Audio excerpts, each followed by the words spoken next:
అక్కడి నుంచి మాట్లాడుతున్నప్పుడల్లా ప్రతిసారి you're talking about skilled labour అని గురించి మాట్లాడుతున్నారు. ఫర్ ఎగ్జాంపుల్ లంబర్లు, మేసన్స్ ఇటువంటివి. ఇవాళ కన్స్ట్రక్షన్ లేబర్ కానీ, హోటల్ మెయింటెనెన్స్ స్టాఫ్ కానీ, సెక్యూరిటీ స్టాఫ్ కానీ, హౌస్ సెక్యూరిటీ స్టాఫ్ కానీ, ఇట్లా టూరిజంలో ఉన్నవాళ్ళు కానీ అంతా ఇతర ప్రాంతాల నుంచి బీహార్ నుంచో, ఒరిస్సా నుంచో, అస్సాం నుంచి, ఇండియా మొత్తంలో, నాట్ ఓన్లీ ఇక్కడ హైదరాబాదే కాదు, సౌత్ ఇండియా మొత్తంలో వాళ్ళే ఉంటున్నారు ఎక్సెప్ట్ కేరళ. కేరళలో కూడా ఉన్నారు, తక్కువ ఉన్నారు. సో వీళ్ళు అసలు మన దగ్గర ఏమయ్యారు? మన దగ్గర ఇంతకుముందు ఇక్కడి నుంచి పాలమూరు నుంచి అక్కడికి వెళ్ళేవారు, లేకపోతే ఒంగోలు నుంచి ఇక్కడికి వచ్చేవారు మేస్తులు.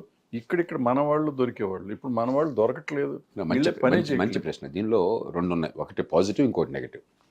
పాజిటివ్ ఏంటంటే జనాభా పెరుగుదల మన రాష్ట్రాల్లో కొంచెం తగ్గడం మొదలెట్టింది ముందు నుంచే. కాబట్టి పెరుగుతున్న ఆర్థిక వ్యవస్థతో పాటుగా పోలిస్తే పనిచేసే వాళ్ళ సంఖ్య ఇక్కడ అంత ఎక్కువగా లేదు. కాబట్టి ఆ మేరకు ఇతర ప్రాంతాల వలస రావటం చాలా అవసరం. ఆ వలస రాకపోయినట్టయితే, ఇమిగ్రెంట్ లేబర్ లేకపోయినట్టయితే ఆర్థిక వ్యవస్థ దెబ్బతింటుంది. అక్కడ నష్టపోతాం, ఇక్కడ నష్టపోతాం. అది పాజిటివ్. నెగిటివ్ ఏంటంటే ఇక్కడ ఉపాధి అవసరం ఉన్నా కూడా, ఇక్కడ నిరుద్యోగం ఉన్నా కూడా రెండు రకాల కారణాల వల్ల వీళ్ళు సిద్ధంగా లేరు. ఒకటి, ఉద్యోగం అంటే గవర్నమెంట్ నెల జీతం ఇచ్చి పని లేకుండా నన్ను పోషిస్తుందన్న భావన బాగా పెంచేశారు. దాంతోపాటు మన దేశంలో ఈ కులతత్వం బాగా జీర్ణించుకుపోయిన సమాజం కాబట్టి మనకి ఒక సామెత చెప్తారు తెలుగులో, పూల ముంచట కట్టెలమ్మలం అని చెప్పాను. కొన్ని పనులు చాలా అవమానకరం అన్న భావన మన సమాజంలో బలంగా ఉంది. ఇతర దేశాల్లో అది లేదు. పాశ్చాత్య దేశాలకు మనకి తేడా ఏంటంటే అక్కడ ఎవరైనా ఎక్కడ ఏ కుటుంబంలో పుట్టినా కూడా ఏ పనైనా కూడా పనికొచ్చేదైతే గౌరవప్రదం. చాలామంది వాళ్ళ ప్రెసిడెంట్లుగా ఉన్న వాళ్ళు వెయిటర్లుగా పనిచేశారు. హార్వర్డ్లో మిగతా చోట్ల కేంబ్రిడ్జ్లో చెప్తుంటారు, అరే వెయిటర్గా బాగా టిప్పు, ఎందుకంటే రేపొద్దున ప్రెసిడెంట్ కావచ్చు, వాడు రేపొద్దున గొప్ప సైంటిస్ట్ కావచ్చు, మనందరం ఇక్కడే పనిచేసామని చెప్పేవాడు. మన దేశంలో మీరు కొంచెం, ఇప్పుడు మీ కుటుంబం నా కుటుంబం ఉందనుకోండి, మన పిల్లలు హోటల్లో వెయిటర్లుగా పార్ట్ టైం పనిచేయడానికి మనం ఊహించలేం.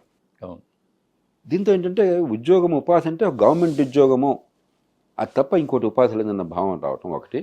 రెండోది, సంక్షేమం మరీ అతి అయిపోయి నెలకి 3-4 వేలు చాలా కుటుంబాలకి, కొన్ని సందర్భాలు 4-5 వేలు ఉంటుంది, ఏదో రూపాయలు, వివిధ రూపాయలు.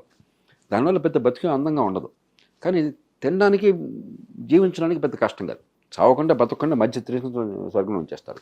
అంతకంటే యాస్పిరేషన్ లేదనుకోండి, నాకు అంబిషన్ లేదు, నాకు పెద్ద స్కిల్ లేదు, సరిపోతుందని అనుకున్నాం. దాని తగ్గట్టు రాజకీయం అనే ప్రక్రియలో ప్రతి ఊళ్ళో మీరు చూడండి, అడ్డకట్టు కట్టుకుని ఏదో చోటా నాయకుడానికి తిరుగుతూ, వాడి తాగుడు, సోకాల్ రాజకీయం ఇంటూ వాడికి తెలియదు. రాజకీయం ఏంటంటే వాడికి అసలు ఆ మాటకి అర్థమే తెలియదు. ఈ రకమైనటువంటి కల్చర్ని ఈ రాజకీయం ప్రోత్సహిస్తుంది. ఈ రెండు కారణాల వల్ల మనకి, ఒకటి జనాభా తగ్గడం వల్ల, లేకపోతే మనుషులు పనిచేసే మనుషులు సంఖ్య తగ్గడం వల్ల అయితే అది పాజిటివ్. ఇమిగ్రేషన్ అవసరం.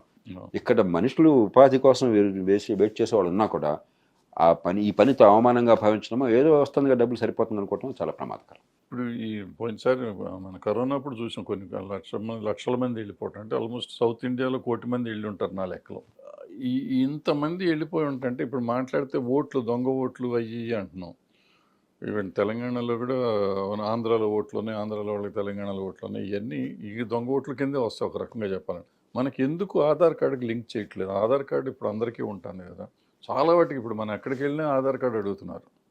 ఈ లింక్ ఎందుకు చేయట్లేదు? దానికి ప్రాబ్లం ఏంటి? ఈ దొంగ ఓట్లు ఆటోమేటిక్గా వెళ్ళిపోతాయి. సుప్రీంకోర్టు ఆర్డర్ల ప్రకారం ఆధార్ కార్డుని ప్రభుత్వం నుంచి వచ్చే సంక్షేమ పథకాలకు తప్ప దేనికి లింక్ చేయకూడదని ఆదేశం ఇచ్చింది. ఎందుకంటే మీ ప్రైవసీ దెబ్బతింటుంది వంగతో. మీ వాదంతో అంగీకరిస్తాను. ఎందుకంటే ఓటింగ్ కానీ, లేకపోతే రేషన్ కార్డులు కానీ, ఇలాంటి సందర్భాల్లో రేషన్ కార్డులుగా లింక్ చేస్తున్నారు. లింక్ చేయడం అవసరం, కానీ మీ అనుమతి లేకుండా లింక్ చేయకూడదని చెప్పి కోర్టు ఆదేశం ఇచ్చింది.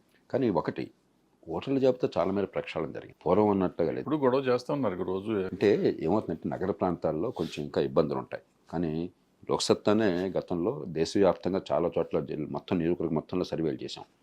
పట్టణ ప్రాంతాల్లో భరద్వాజ్ గారు ఆ రోజుల్లో 40-45% తప్పులు ఉండేవి. తప్పులంటే ఉండకూడని పేరు ఉండడం, అక్కడ మళ్ళీ లేని మనిషి పేరు ఉండటం, అక్కడి నుంచి బదిలీ అయిపోయి ఉండొచ్చు, చనిపోయి ఉండొచ్చు, వేరే ఊరికి వెళ్ళి ఉండొచ్చు, ఏదైనా కావచ్చు. లేకపోతే ఉండవలసిన పేరు లేకపోవటం. ఈ రెండు కలిపి 40-45% తప్పులు ఉండేవి. ఇప్పుడు కూడా తప్పులు ఉన్నాయి, కానీ అవి దాదాపుగా ఒక 5-6%, 7-8%. నాకు 2 ఓట్లు ఉన్నాయి ఒకే ఇంటి నెంబర్ మీద, ఎందుకనేది తెలియదు. కొన్ని పొరపాట్లు లేవు నేను అంటలా, నేను చెప్పేది అందుకే స్టాటిస్టికల్గా 45% ఉందల్లా ఇప్పుడు 7-8%, 10%కి పడిపోయినాయి. రెండోది, ఓటర్ గుర్తింపు కార్డులు ఇప్పుడు మ్యాండేటరీగా, అసలు అది లేని వాళ్ళు ఎవరు లేరు. మీకు నాకు కూడా ఇంటికి వస్తున్నాయి. మనం ఫ్రాంక్గా మాట్లాడుకున్నాం. మనం అంతా తిడతాం కానీ ప్రభుత్వంలో అన్ని చండాలంగా ఉన్నాయి, కానీ నిజంగా మన దేశంలో ఓటర్ గుర్తింపు కార్డుల వ్యవస్థ ప్రపంచంలో దాదాపు ఎక్కడ లేదు ఇంత హై క్వాలిటీ. ఒక్క పైసా మనం ఖర్చు పెట్టకుండా మీకు ఇంటికి వస్తుంది ఓటర్ గుర్తింపు కార్డు. తర్వాత ఫోటో ఐడెంటిటీ కార్డు ఇవ్వడమే కాకుండా ఓటర్ జాబితాలో మీ ఫోటో కూడా ఉంటుంది. అసలు ప్రపంచంలో ఓటర్ జాబితాలో ఫోటోలు ఉన్న దేశం బహుశా భారతదేశం ఒకటే ఉంటుంది. వీటి వల్ల దొంగ ఓట్లు చాలా చాలా తక్కువ. మనం ఎగ్జాజరేట్ చేస్తాం కొన్ని సందర్భాల్లో. లోకంగా కరప్ట్ బ్యూరోక్రసీ ఉన్నప్పుడు, పాలిటిక్స్ పిచ్చినప్పుడు ఇది తప్పులు జరగచ్చు. కానీ ఓవరాల్గా మీరు చూస్తే ఫోటోలు ఉంటున్నాయి, ఇప్పుడు ఇక్కడ ఉంటుంది అక్కడ ఉంటుంది కదా. అంటే ఇది కూడా అంత భయంకరమైన దొంగే కాదు.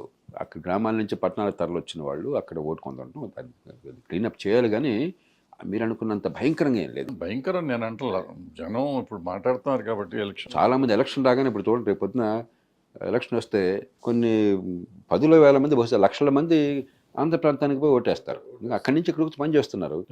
వాళ్ళందరికీ లేకపోతే కొందరు రేషన్లు అక్కడ తీసుకుంటారు, లేకపోతే పెన్షన్లు తీసుకుంటారు. ఈ రాయితీ కోసం వెళ్ళే వాళ్ళు ఉండరు కదా. ఇక్కడ 1వ తారీఖు ఇంట్లో పని మనుషులు చేసేవాళ్ళు నెల కాగానే 2 నెలలు కాగానే అక్కడికి వెళ్తుంటారు. వెళ్తారు. ఇది పెద్ద భయంకరమైన తప్పుగా నేను భావించట్లేదు. దీన్ని కొంచెం క్లీనప్ చేయాలి. కానీ రాష్ట్రంలో పరిస్థితిని బట్టి అక్కడ తీసుకుంటారు, అక్కడ కొంచెం